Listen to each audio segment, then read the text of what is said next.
Good morning everyone. अच्छा बच्चे, हम कल conditions for availment of credit हम कर रहे थे और हमने 7 पॉइंट्स बेटा हमने डिस्कस कर लिए थे। ठीक है, आज जो बेटा 8th पॉइंट हमारा क्या है, इम्पॉर्टेंट पॉइंट एच पॉइंट देखना बेटा। If depreciation claimed on tax component then no ITC is allowed. आओ बेटा अभी समझ लेते हैं, सिंपल सा केस है बेटे। डेप्रिसिएशन बेटा ध्यान से सुनना, एग्जाम्पल देके समझेंगे।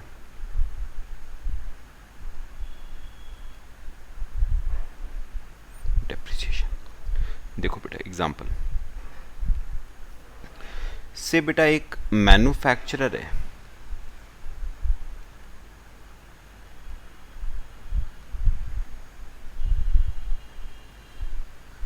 एक मैन्युफैक्चरर है। ठीक है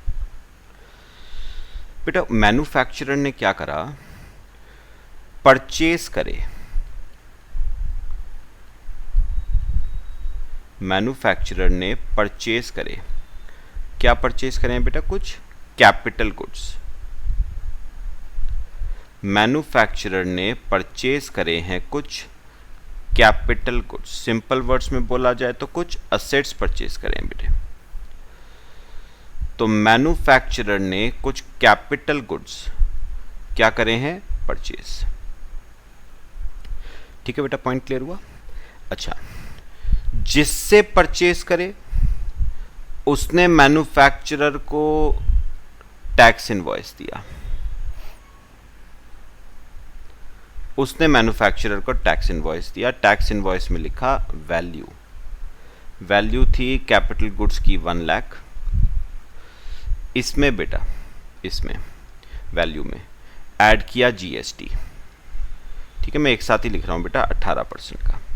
तो 1 लाख पे 18%, 18,000 रुपए का जीएसटी ऐड कर दिया और टोटल वैल्यू आ गई 1,18,000।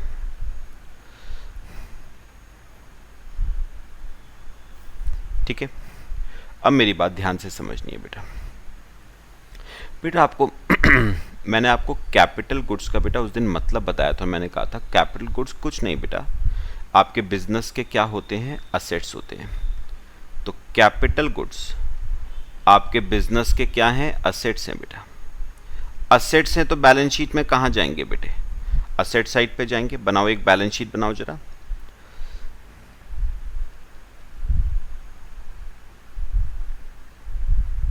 बैलेंस शीट ध्यान से समझना बेटा, सिंपल सा टॉपिक है। तो मैंने असेट साइड पे लिख दिया कैपिटल गुड्स, कैपिटल गुड्स। बस बेटा अब यही बात है जो मुझे बेटा थोड़ी सी समझनी है। सुनो बेटा, क्या बात है कि कैपिटल गुड्स को मैं किस वैल्यू पे मैं बैलेंस शीट में शो करूं। क्या मैं कैपिटल गुड्स को बैलेंस शीट में 1,18,000 पे शो करूं, या मैं कैपिटल गुड्स को बैलेंस शीट में 1 लाख पे शो करूं। किस पे शो करूं बेटा, इंक्लूडिंग जीएसटी शो करूं या एक्सक्लूडिंग जीएसटी। तो उन्होंने क्या कहा है, मैं वो बता रहा हूं आपको। उन्होंने कहा है आप कैपिटल गुड्स को बैलेंस शीट में 1,18,000 पे भी दिखा सकते हो, और आप कैपिटल गुड्स को बैलेंस शीट में 1 लाख पे भी दिखा सकते हो। ठीक है बेटा, जिस पे दिखाना चाहते हो आप दिखाओ। अगर आप कैपिटल गुड्स को 1,18,000 पे दिखाना चाहते हो, दिखाओ बेटा। 1 लाख पे दिखाना चाहते हो, शौक से दिखाओ, कोई दिक्कत नहीं है बेटे। गवर्नमेंट कहती है आप दोनों में से किसी पे भी दिखाओ, हमें कोई दिक्कत नहीं है। लेकिन फिर एक बात और है बेटा, ध्यान से सुनना भी, ये थोड़ा समझने वाला है बेटा। देखो, गवर्नमेंट ने कहा अगर आप बैलेंस शीट में कैपिटल गुड्स को 1,18,000 पे दिखाते हो, मतलब इंक्लूडिंग जीएसटी। क्योंकि आप बैलेंस शीट में 1,18,000 पे दिखा रहे हो इंक्लूडिंग जीएसटी, इसका मतलब आप पूरे 1,18,000 रुपए पे क्या क्लेम करोगे? डेप्रिसिएशन क्लेम करोगे। भाई आपने असेट कितने का दिखाया बैलेंस शीट में? 1,18,000 का, तो डेप्रिसिएशन कितने पे लोगे बेटा? 1,18,000 पे। तो उस केस में बेटा डेप्रिसिएशन विल बी क्लेम्ड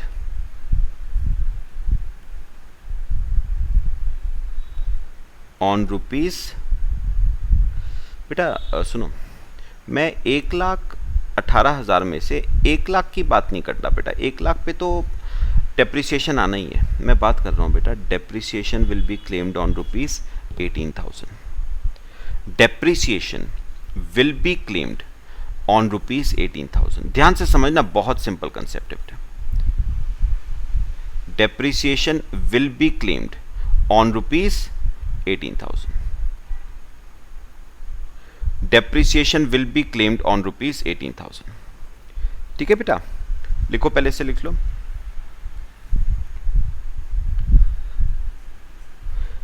मैं 1,00,000 की बात नहीं कर रहा हूं। 1,00,000 पे तो आएगा ही आएगा बेटा, तो 1,00,000 की बात नहीं है। मेन बात तो जीएसटी वाले कंपोनेंट की है। बेटा, तो उन्होंने कहा अगर आप बैलेंस शीट में कैपिटल गुड्स को 1,18,000 पे शो करते हो, इसका मतलब आप जीएसटी वाले कंपोनेंट पे 18,000 रुपए पे आप क्या क्लेम करोगे? डेप्रिसिएशन क्लेम करोगे।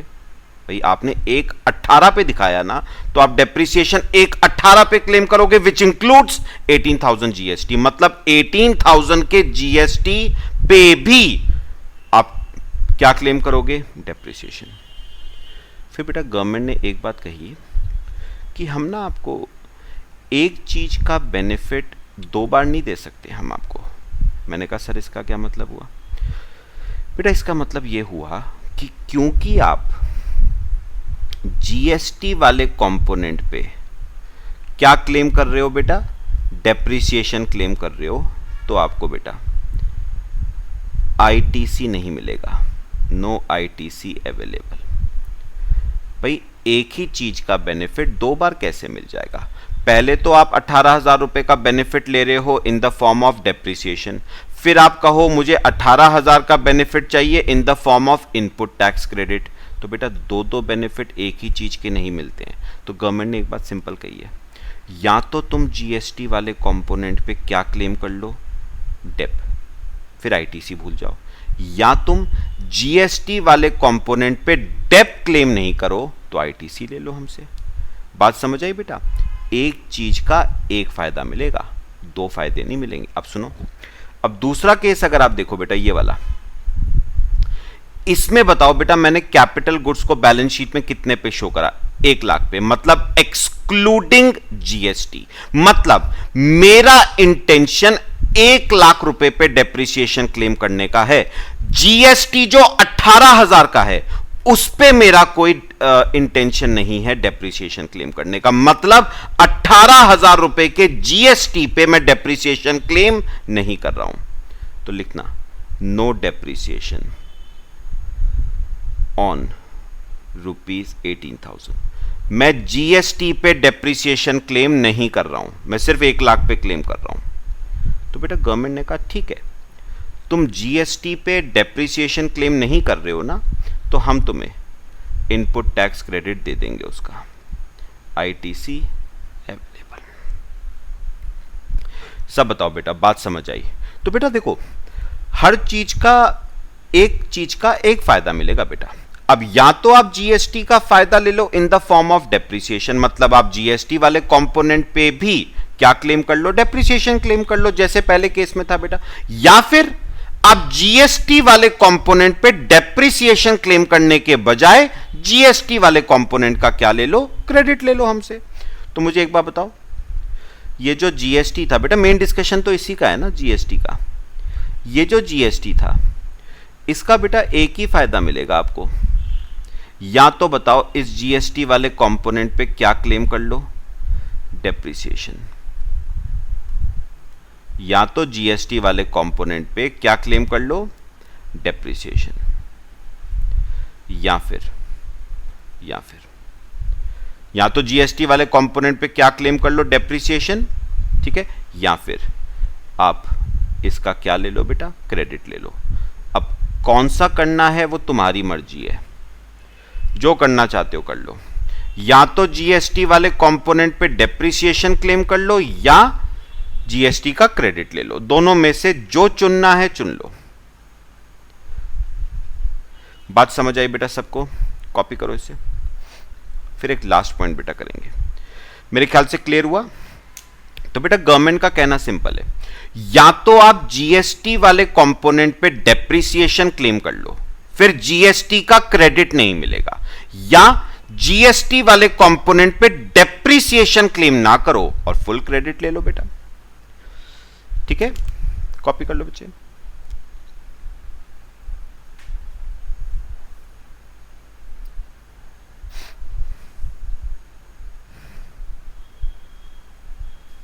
हो गया बेटा।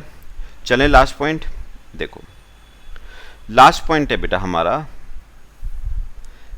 ITC can be claimed till due date of filing of return for the month of September of next financial year. बेटा अब ये तो चीजें आपने पढ़ी हुई हैं, और date of filing of annual return whichever is earlier. देखो बेटा अब ये चीज बेटा अब आपको ना क्लियर होनी चाहिए। अब ये चीज, ये देखो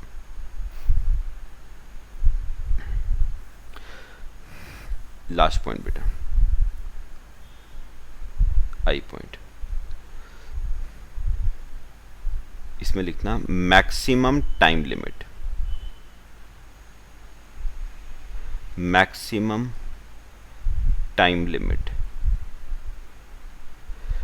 for availment of ITC.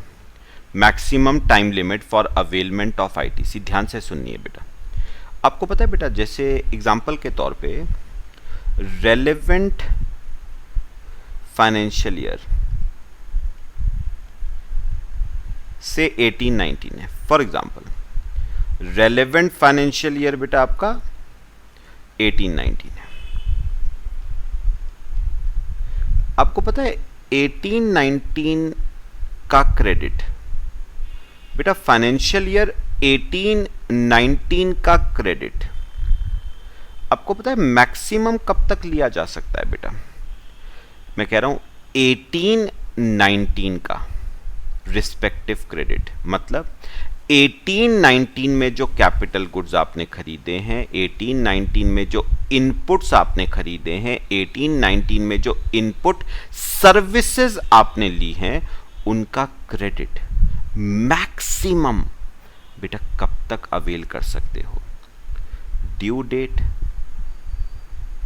Of filing.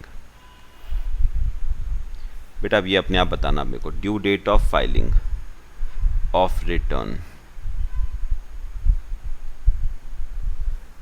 For September of next financial year, of next financial year.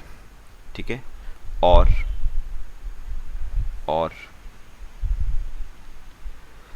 Date of filing of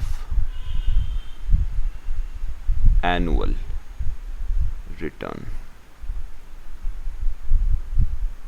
date of filing of annual return. दोनों में से बेटा जो भी क्या है अर्लियर, दोनों में से जो भी अर्लियर है। खैर मेरी बात समझो, करा हुआ है आप सबने। देखो क्या है, due date of filing of return. बेटा मैं यहां पर बताऊं मैं कौन सी रिटर्न की बात कर रहा हूं? बेटा मैं मंथली रिटर्न की बात कर रहा हूं। मंथली रिटर्न मतलब जीएसटीआर 3B की बात कर रहा हूं मैं, जो जाती है कब?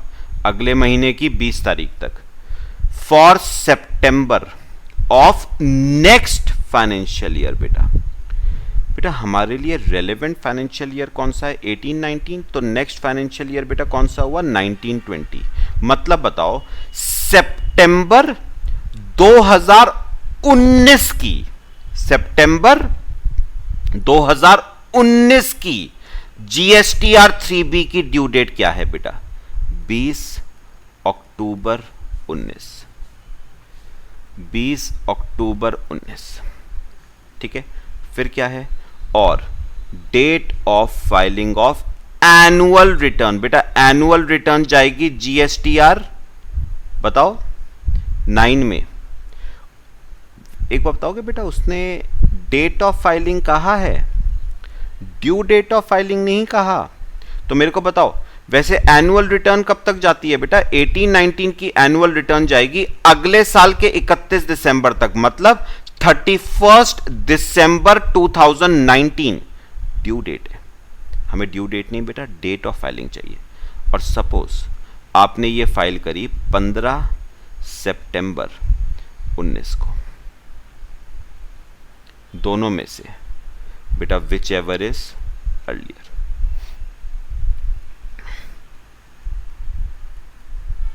दोनों में से विच एवर इज अर्लियर। तो याद रखना बेटा, कौन सा अर्लियर आ रहा है? 15 सितंबर 19। इसका मतलब बेटा पता है क्या हुआ?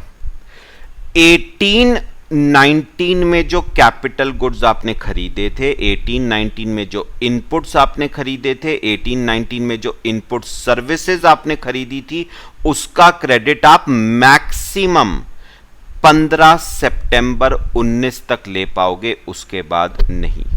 तो यहां पर लिखना credit in respect of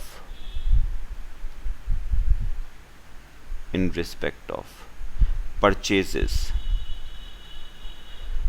made in financial year 18-19. Credit in respect of purchases made in 18-19 can be availed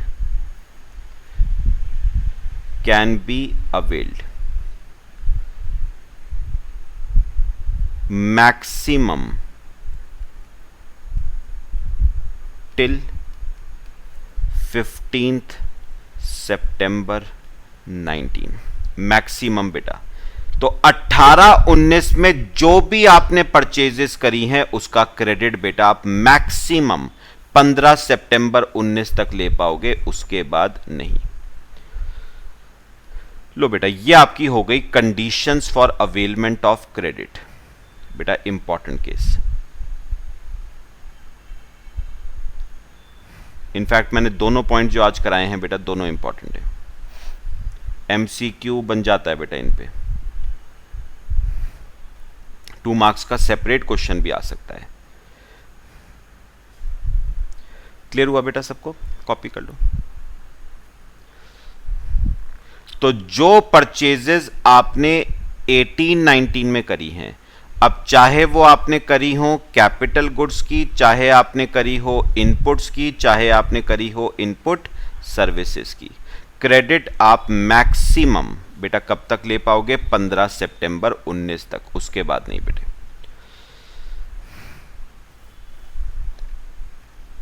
copy कर लो बेटे।